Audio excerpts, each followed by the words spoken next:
dana. Nah, ini kita motivasi, kita racuni nih anak-anak mahasiswa. Ya udahlah, kamu sebagian jadi pengusaha, jangan mendukung ini mungkin nih Pak ya. Ya. Sekarang hampir semua kementerian dan BUMN selain punya program seperti itu juga punya program pembinaan kepada startup atau anak milenial, baik yang masih kuliah maupun yang sudah selesai untuk menjadi mitra mereka, gitu, ya kan? Ini banyak, jadi anak-anak sekarang ini kita udah bukakan jalan gitu. Sekarang bukan cuma Kementerian Pariwisata Ekonomi Kreatif, Kementerian Koperasi UKM, Kementerian Infocom, Kementerian Menpora, semua itu punya program sama. Bagaimana jalur untuk memberi kesempatan kepada anak-anak muda kita, anak milenial kita, baik yang masih kuliah maupun yang sudah selesai, menjadi entrepreneur mitranya mereka. Selain dibina, dimitrakan mereka pada produknya, mereka yang ambil gitu loh, seperti itu kan. Nah, ini yang saya mau sampaikan dalam kesempatan ini. Mungkin ada diskusi. Ini saya sedikit kasih data tadi dari ini, baru saya ambil data dari di Snaker. The next, ini berdasarkan saya pekerjaan utama. Coba lihat ini ya, data-datanya ini. Ini kan kita lihat ini kan ya, ini ada di paling poin ke-7, pekerja tidak dibayar. Nah, ini banyak sekali Pak, ini coba jumlahnya. Ini yang saya katakan tadi, bilang mau kerja juga, enggak juga kerja banyak juga. Ini data tahun 2020 Pak dari Dinas Tenaga untuk Provinsi Selatan ya. Jadi masih ada angka. Yang pengangguran ada angka 290. Jadi dari angkatan kerja ya, tahun 2020 ini 4 juta lebih.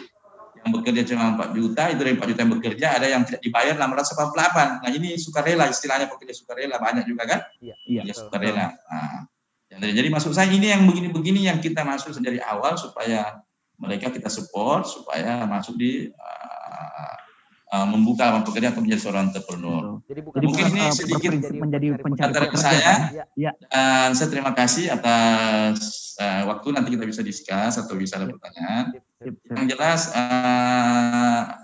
kita ingin bagaimana ini pengusaha menjadi pilihan hidup seperti buku saya ini ya. Oke, makasih. Assalamualaikum warahmatullahi wabarakatuh. Waalaikumsalam warahmatullahi wabarakatuh. Makasih banyak Pak Dokter. Ini ada sedikit pertanyaan Pak dari salah satu partisipan namanya Eman Higetoshi. Ya, pertanyaannya bagaimana mengenali jiwa entrepreneur pada generasi muda pada level pemula? Karena seringkali tidak menyadari bahwa dirinya memiliki jiwa entrepreneur. Mohon pencerahan ciri-ciri jiwa entrepreneur yang banyak dilupakan oleh mereka yang punya jiwa entrepreneur adalah afirmasi akan kemampuan dirinya. Wah, ini ceritanya gini dia nih Pak, pengen jadi entrepreneur, tapi dia tidak sadari kalau memang memiliki jiwa entrepreneur di dalam jiwanya. Seperti itu Pak. Jadi bagaimana mengenali jiwa entrepreneur itu sendiri pada generasi muda yang levelnya masih pemula. Gimana Pak Dokter? Ya, ini menarik ya, karena kan kalau pemula itu sama lah kalau di dunia pendidikan, itu saya katakan tadi, kita mulai masuk di dunia pendidikan itu kan pemula, kita belajar dari mahasiswa gitu kan. Saya kasih ilustrasi sedikit. Kalau saya kalau saya mengajar di mata kuliah kewirausahaan di mana saja atau memberikan kuliah umum, saya ingin ada hal-hal apa yang mereka mau kerjakan gitu loh, apa mau di dalam hidupnya gitu. Kalau mereka mau jadi pengusaha atau jadi mau apa sih idenya, apa inovasi, kan yang paling mahal sebenarnya atau paling mulai dimulai itu kan adalah ide-ide gitu loh, ide dan inovasi. Nah dia mesti tahu dirinya di dalam kan gitu, seperti itu kan. Memang pengusaha itu ada 3 ya, ada yang 3 faktor orang menjadi entrepreneur. Ya. Yang pertama dia itu adalah keturunan. Oke, keturunan. JK ini termasuk keturunan karena bapaknya seorang pengusaha, kan? Ada karena lingkungan. Ya, banyak sahabat-sahabat kita, teman-teman kita ini yang dulu pada zaman tahun 80 itu karena lingkungan semua yang kayak kita cerita. Banyak non pribumi dulu karena nggak bisa masuk PNS, nggak bisa masuk TNI Polri. Ya, memang mulai dari kakek neneknya itu semua, di tetangganya semua seorang pedagang, seorang pengusaha, dia menjadi entrepreneur. Nah, ini yang ketiga itu karena kemauan sendiri. Jadi tiga faktor orang menjadi entrepreneur ya. Jadi yang pertama karena keturunan, yang kedua memang karena lingkungan, yang ketiga itu karena kemauan sendiri. Nah ini kemauan sendiri ini yang kita gali, ya kan? Nah kalau saya ini termasuk kemauan sendiri karena orang tua saya dua-duanya PNS, saya disuruh jadi PNS saya nggak mau, saya bilang wah kayaknya saya nggak bisa jadi PNS, Pak, saya mau jadi seorang entrepreneur, seorang gitu kan? Nah, itu karena kemauan kita gitu, makanya ya dari mahasiswa sudah menjadi entrepreneur. Nah, jadi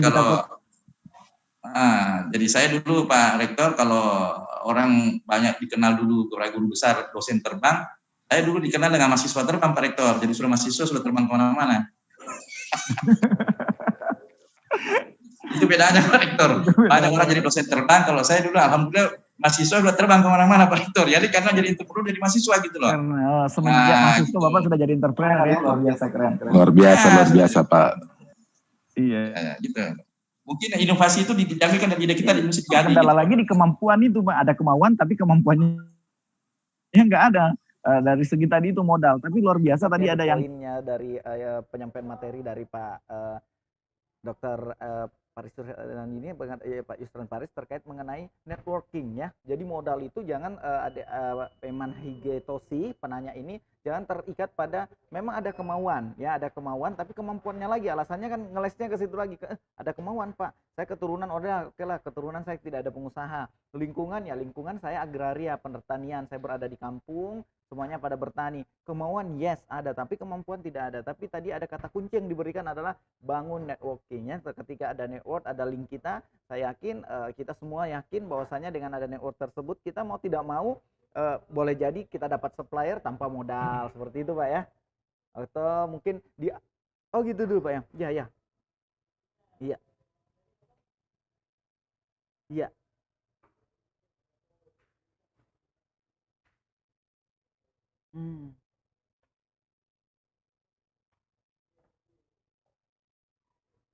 oke.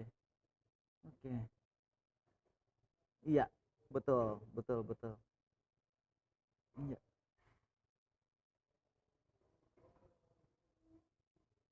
Oke.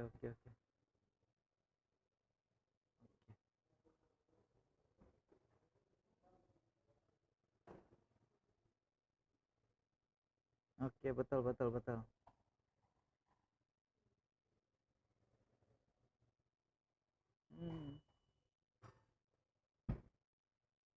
Oke. Iya.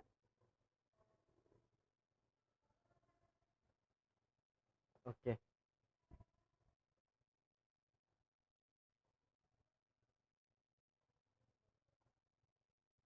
Iya.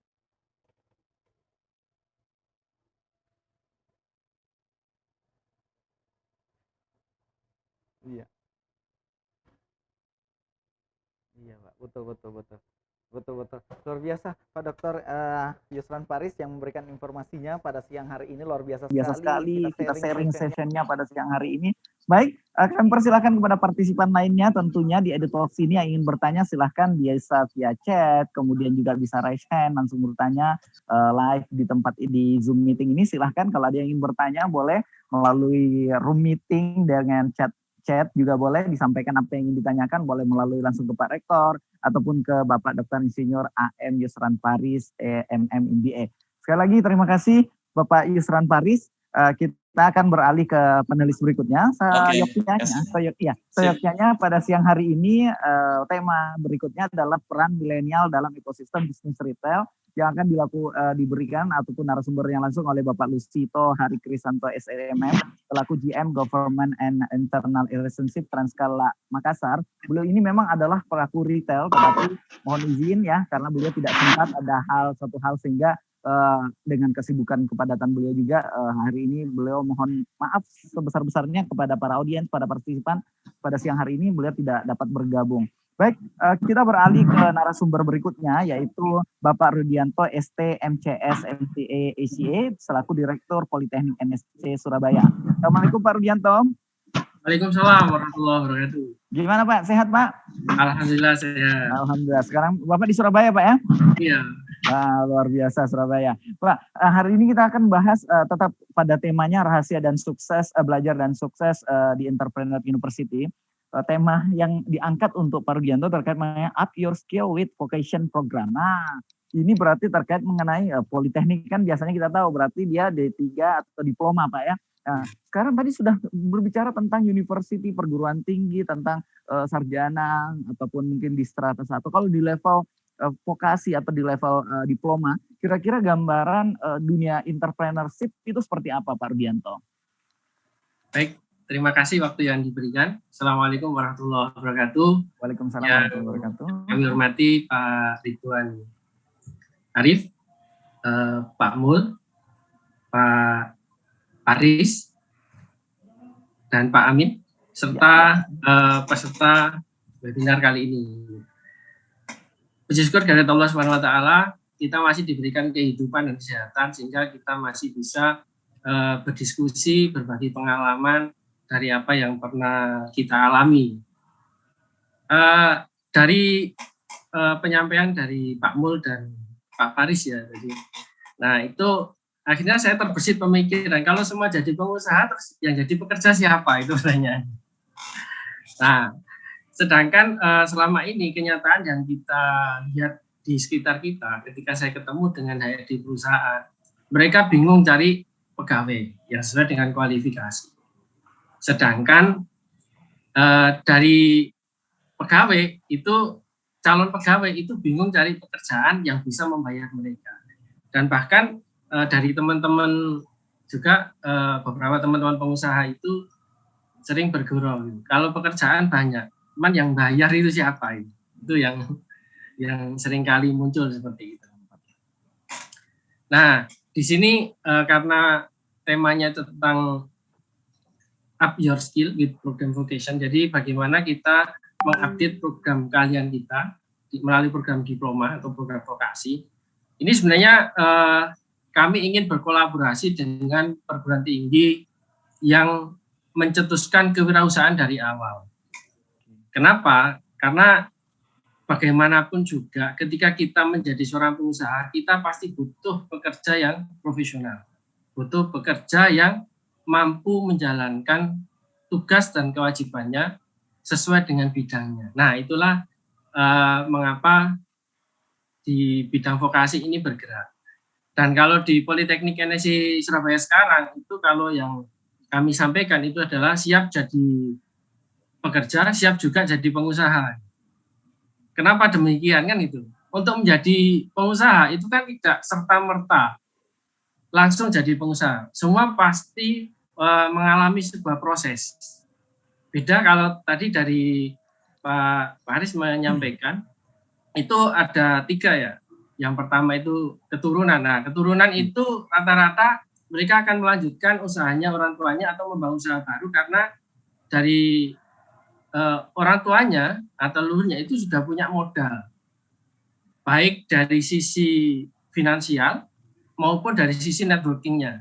Ya, kan itu. Sehingga mereka untuk menjalankan usaha itu tidak mengalami kesulitan.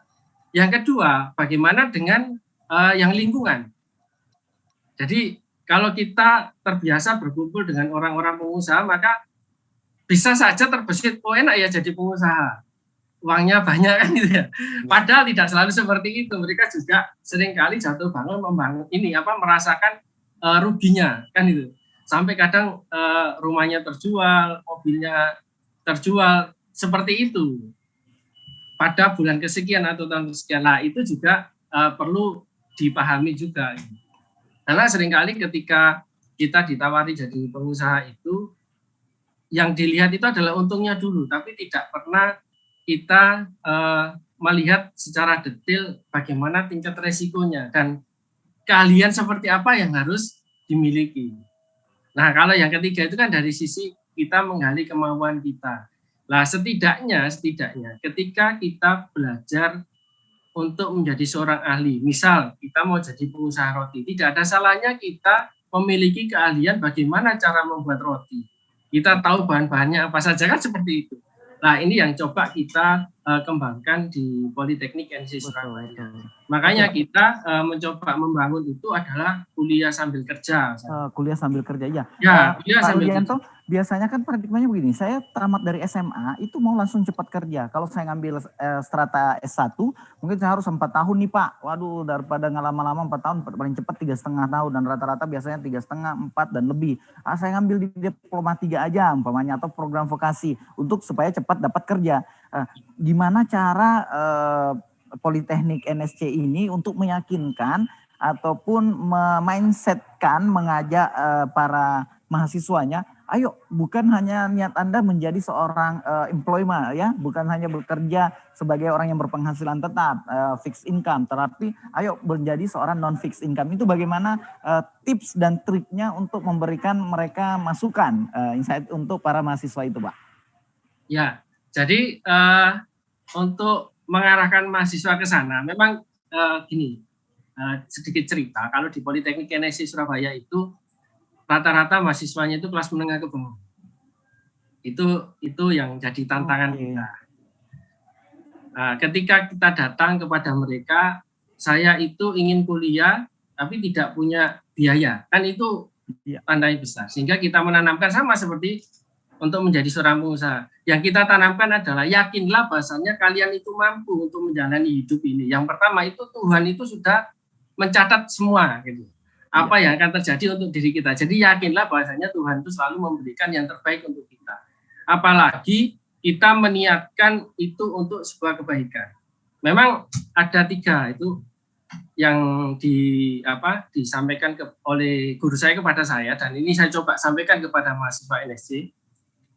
Yang pertama itu adalah mengallahkan Allah. Jadi yakin bahasanya Allah maha segalanya, Tuhan itu maha segalanya. Semua hidup kita itu ditentukan itu bukan oleh manusia, bukan oleh pemikiran kita, akan tapi oleh Tuhan. Nah, sehingga untuk mencapai itu kita harus berusaha sebaik-baiknya untuk mengikuti apa yang kita yakini bahwa Tuhan itu memberikan yang baik. Makanya yang kedua yang kita tanamkan itu adalah jujur. Jadi seperti yang disampaikan Pak Paris tadi, dalam membangun jaringan, relasi itu adalah trust. Meskipun kita tidak modal uang, akan tapi kita konsinyasi, barang bisa titip. Kalau sekarang istilahnya itu zero stock, kita tidak punya stok barang, tapi kita bisa menjual barang. Karena ada kepercayaan dari supplier kepada kita sebagai orang tengah, istilahnya seperti itu. Nah, yang kedua tanamkan kejujuran. Yang ketiga itu adalah ikhlas. Nah, ini yang memang harus kita sampaikan. Ketika kita ikhlas menjalani semuanya, seberat apapun dalam kita menjalani hidup ini, yakinlah bahwasanya kita pasti dimampukan dan pasti kita dibuka jalan. Oleh karena itu, kita tanamkan itu dulu di awal. Yakin, jujur, ikhlas, Pak ya? Ya, menomorsatukan Allah, yang kedua jujur, yang ketiga ikhlas. Itu dari Romo Guru Tufi. Ini bukunya nanti bisa saya hadiahkan juga kalau ada yang mau. Ada Santi Subli, ada di Kulis Tinggi, itu nanti bisa dibaca. Keren. Menarik pemikiran dia. Itu Karena 3 itu. Posisi kita itu hanya sampai di usaha, Pak ya. Kita hanya bangun pagi, setelah bangun pagi buka toko, kemudian kita membuka lapak dan sebagainya. Urusan pembeli itu bukan urusan kita, tapi urusan pembeli itu adalah urusannya yang di atas ya kan. Betul. Hanya kita bisa udah pokoknya usaha, buka toko dan sebagainya, kita bertawakal. Setelah itu sudah serahkan kepada yang di atas ya. Pembeli kan untuk mungkin menyerahkan, kita mengundang pembeli. Iya. Akan tapi untuk menyerahkan kan ada prosesnya jujur. Bagaimana orang-orang itu percaya bahwasanya toko kita itu adalah toko yang bisa dipercaya. Itu yang penting. Betul Pak Roni. Oke, luar biasa sekali Pak Rudianto, luar biasa insight dari Pak Rudianto. Ini ada pertanyaan ya Pak, saya ke Pak Rektor dulu, terus nanti ke Pak Dr. Paris, kemudian Dr. Yusran Paris, kemudian kepada Pak Rudianto. Ini pertanyaannya dari Febri Egar SA itu bertanya, Assalamualaikum Pak Prof. Nah, saya mau tanya mindset utama apa saja yang harus ditanamkan untuk menjadi pengusaha sukses. Karena banyak problem yang kita alami seperti modal, keahlian, kemudian bagaimana memulai usaha yang akan dilakukan, serta rasa yang tidak yakin. Terima kasih. Itu pertanyaan dari Febri Egar. Kira-kira seperti apa Pak Rektor? Oke, jadi saya sepakat dengan Pak Andi Yusran tadi bahwa sebenarnya memang pengusaha itu butuh modal. Tapi modal itu yang dimaksud modal itu adalah salah satunya sebenarnya memang adalah kepribadian, mindset sendiri.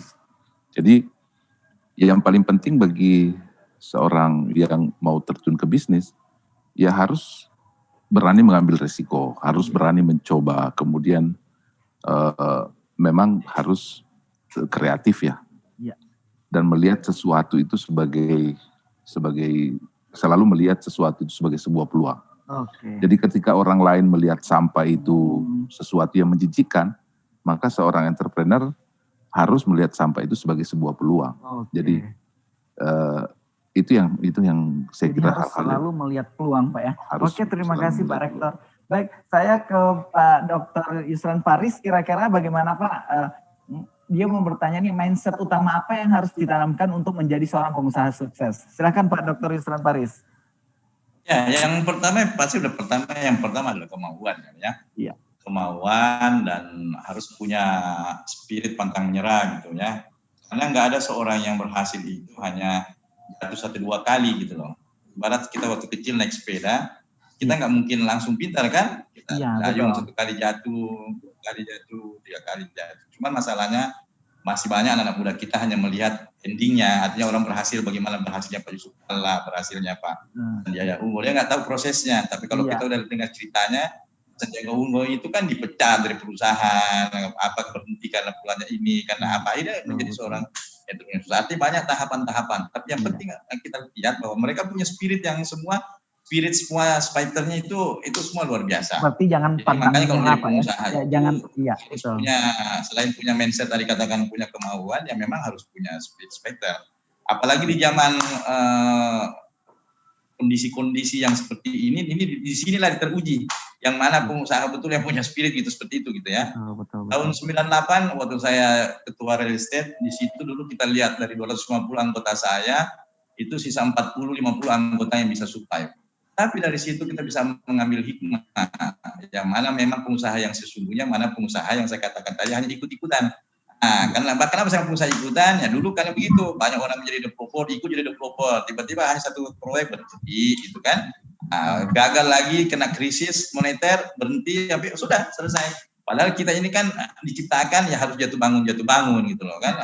Habis itu kita harus bangun. Sekarang saja ini di zaman COVID ini ya saya sering sharing sama Pak Rektor. Gimana nih Pak Rektor, kita punya perguruan tinggi nih kayaknya adem ayam nih dalam kondisi COVID ya. Tapi kan kita nggak boleh menyerah. Kita sebagai anak harus punya inovasi, punya spirit untuk selalu bisa survive, bisa bertahan dalam kondisi apapun juga. Makanya anak-anak ada beberapa saya sampaikan di anak-anak yang startup. Kalau mau jadi entrepreneur itu yang penting pertama memang punya kemauan, punya spirit, pantang menyerah, kan? Mau pantang menyerah dan selalu mencoba terus. Artinya kalau memang ada kegagalan dicoba lagi. Seorang Thomas Edison tidak berhasil menemukan listrik hanya 1 kali percobaan. Dia berapa kali percobaan baru bisa berhasil. Itu juga pengusaha besar. Jadi intinya adalah dipantang menyerah itu Pak ya. Betul. Ya, karena biasanya orang baru mencoba, habis itu jangan kan gitu Pak. Karena kita buka usaha seperti ini. Saya buka usaha, terus tiba-tiba usaha gorengan nih ya di depan kampus. Terus tiba-tiba ada teman yang datang, kenapa kok jualan gorengan di sini? Ada yang jualan gorengan di sana. Atau ada yang datang, meledak nanti yang tabung LPG-mu yang hanya melon seperti itu. Ada saja inputan-inputan begitu yang bisa membuat kita down biasanya ya. Oke, luar biasa sekali Bapak Dr. Yusran Paris ya. Jadi memang kita harus pantang menyerah. Baik, saya ke Pak Rudi Pak. Kira-kira Pak Rudi, mindset utama yang harus ditanamkan untuk menjadi pengusaha sukses itu seperti apa Pak Rudi?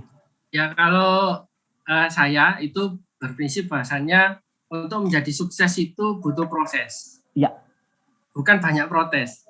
Oke, butuh proses, bukan banyak protes. Oke. Ya, artinya untuk menjadi sukses itu selalu dimulai dari tahapan, mulai dari 0 sampai nanti bagaimana kita meletakkan pencapaian kita. Jadi sukses itu kan relatif.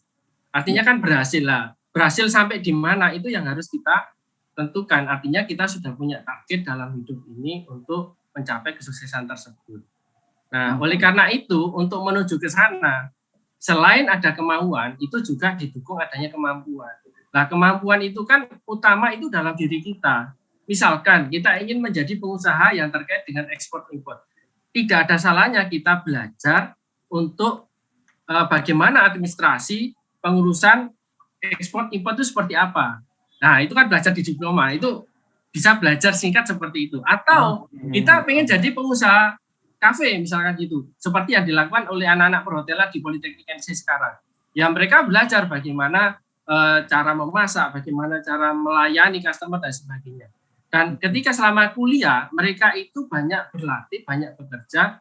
Artinya ketika kita berproses itu tidak lepas yang namanya resiko. Nah, ketika kita ikut orang itu kan trial and error istilahnya. Ya, betul, nah, di situ nanti kita akan menemukan satu formulasi bagaimana sih menjadi pengusaha yang sukses untuk di bidang kafe misalnya. Nah, jadi itu Pak. Oke, terima kasih banyak Pak Rudi. Sekarang sudah tepat 15.24, sudah kurang lebih 1,5 jam kita bersama di EduTalks pada siang hari ini. sekali lagi sebelum kita menutup acara EduTalks pada siang hari ini, kita closing statement dulu. Baik, saya persilakan kepada Bapak Dr. Mulyadi Hamid, SMSI, selaku Rektor dari Universitas Padjat, untuk dapat memberikan closing statement-nya pada siang hari ini. Ya, jadi intinya adalah seperti yang disampaikan Pak Yusran juga tadi, bahwa Indonesia masih sangat banyak pengusaha. Ya. Kalau Indonesia mau maju ya harus paling tidak 7-8% penduduk Indonesia itu harus menjadi pengusaha. Nah, oleh karena itu anak-anak muda dan sekarang ini banyak sekali peluang. Banyak sekali peluang, apalagi sebentar lagi Indonesia menikmati yang disebut bonus demografi. Itu penting sekali, membuka lapangan kerja yang banyak. Dan bagi anak-anak muda yang tahun ini kebetulan mau masuk di perguruan tinggi, jangan ragu-ragu, silahkan ke Universitas Padjat. Universitas Padjat. Siap. Oke, terima kasih banyak Pak Rektor, makasih banyak Pak Dr. Mulyadi Hamid, SMSI, dengan keberatan beliau pada hari ini dapat hadir di tengah-tengah kita ya, dengan saya langsung interaktif. Jadi mungkin kalau visualnya dari para partisipan mungkin kadang miring karena kami memang berhadapan, tapi tetap social distancing tentunya. Baik, berikutnya kami persilakan kepada Bapak Dr. Insinyur Haji Andi M. Yusran Paris, MM, MBA untuk memberikan closing statement-nya, Pak. Silahkan, Pak.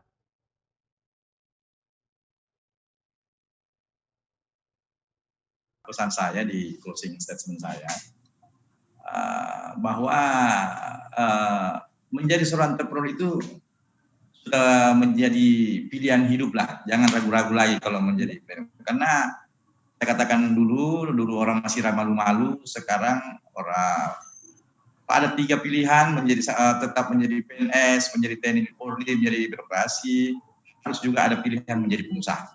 Nah, dulu kan pilihannya nggak ada tuh, kalau ada multiple choice mungkin nggak ada pilihan menjadi entrepreneur Pak. Sekarang ada entrepreneur.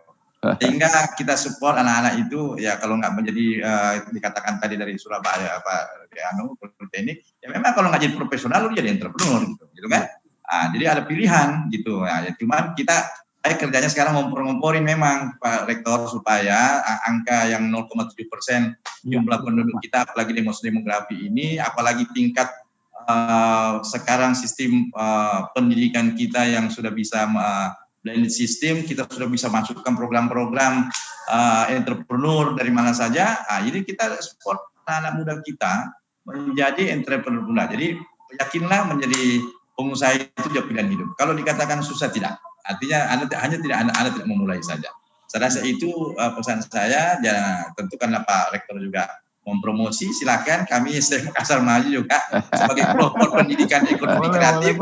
Kita ini pelopor pendidikan ekonomi pertama Pak. Jadi kami sekarang ini mendorong anak-anak menjadi pelaku ekonomi kreatif yang ada. Kita support mereka supaya mereka bisa masuk bergabung sama kita dukung mereka menjadi seorang entrepreneur muda bersama dengan Pak Rektor tentu, karena semua masih punya bidang-bidang masing. Yang penting semakin banyak kita menjadi motivator bagi mereka, insya Allah bagi mereka yang menjadi pengusaha yang bisa membuka lapangan pekerjaan ya, membantu pemerintah Pak, karena fungsi membantu pemerintah membuka lapangan pekerjaan. Saya rasa itu Pak.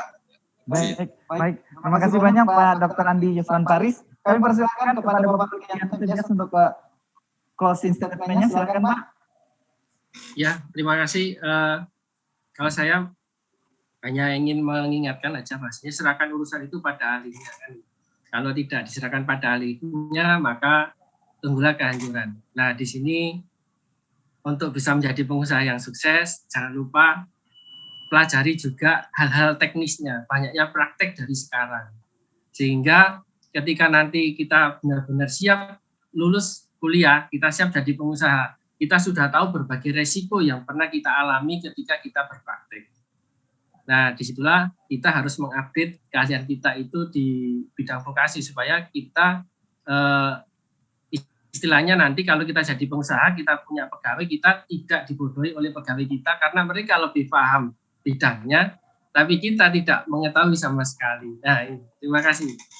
Oke, baik, luar biasa sekali closing statement dari 3 narasumber kita, 3 panelis kita. Baik, sebelum saya mengakhiri, ya luar biasa ada beberapa partisipan yang bertanya, ya ada Febri Egar, kemudian ada Eman Higetosi, kemudian ada tadi siapa? Ibu, bentar saya cek lagi, Ibu Sofia Tunajia. Nah, ini dari panitia tentunya akan mendapat giveaway sebanyak 3 buku ya masing-masing. Oke, saya akan membagi 2 lagi. Saya akan membagi 2 buku lagi selain dari 3 penanya tadi, ada Sofia Tun, kemudian tadi Eman Higetosi, kemudian mohon operator ya langsung di DM ya. Kemudian ada satu tadi oleh Febri Egar. Ini ada 2 lagi. Kira-kira sebelum saya menutup, ada yang ingin memberikan tanggapan dari partisipan ataupun ada yang ingin bertanya sebelum saya tutup nih. Masih ada 2 buku lagi ternyata ya. Silahkan. Partisipan. Silahkan, kita masih ada 2 buku. Oke, langsung raise hand boleh. Oke, silahkan dengan masih Pak Eman Higetosi. Sudah tadi ya Pak Eman ya, next time ya. Oke, udah dapat tadi Pak Eman, udah aman, udah dapat bukunya, aman ya. Yang lain udah dapat. Saya tidak mengejar bukunya, tidak. Ya. Nanti Pak ya kalau bertanya nanti sesi yang lain nanti Pak ya. Iya, silahkan yang lain dulu Pak. Karena kita sudah menjelang waktu asar nih di waktu Indonesia bagian tengah. Mohon maaf. Ya, ada lagi? Silahkan. Saya rasa cukup ya Pak ya. 3 buku ya. Jadi sekali lagi nanti operator akan menghubungi Febri Egar, kemudian Bapak Eman Higetosi tadi, dan juga satunya Ibu Sofian. Sekali lagi terima kasih banyak partisipasi dari para partisipan EduTalks pada siang hari ini. Dan utamanya kami ucapkan terima kasih kepada Bapak Dr. Mulyadi Hamid SE MSI selaku Rektor dan Universitas Fajar. Kemudian juga ada Bapak Dr. Haji Andi Yusran Paris. Alhamdulillah, terima kasih Bapak ya, selaku Ketua Yayasan Makassar Maju. Kemudian ada Bapak Rudianto ST MCS selaku Direktur Politeknik NSC Surabaya, langsung dari Surabaya juga. Terima kasih dukungan dari teman-teman fajar.co.id. Kemudian juga tentunya sebagai pelaksana Yayasan Pendidikan Fajar Ujung Pandang beserta dengan Bisnis Manajemen Institute yang melaksanakan EduTalks pada siang hari ini. Baik, sebelum saya menutup acara webinar kita atau EduTalks via Zoom meeting ini, saya ada quote 1 sebelum kita menutup. Marilah kita senantiasa mengingatnya pada saat kita memberikan sesuatu, dan marilah kita melupakannya pada saat, marilah kita senantiasa mengingatnya apabila kita menerima sesuatu, karena di situ kita belajar bersyukur, dan marilah kita senantiasa segera melupakannya apabila kita memberikan sesuatu, karena di situ kita belajar ikhlas. Saya Amin Hamdad, undur diri, terima kasih Bapak Ibu, terima kasih partisipan, terima kasih semua narasumber. Assalamualaikum warahmatullahi wabarakatuh. Waalaikumsalam warahmatullahi wabarakatuh. Waalaikumsalam warahmatullahi wabarakatuh. Mohon undur diri.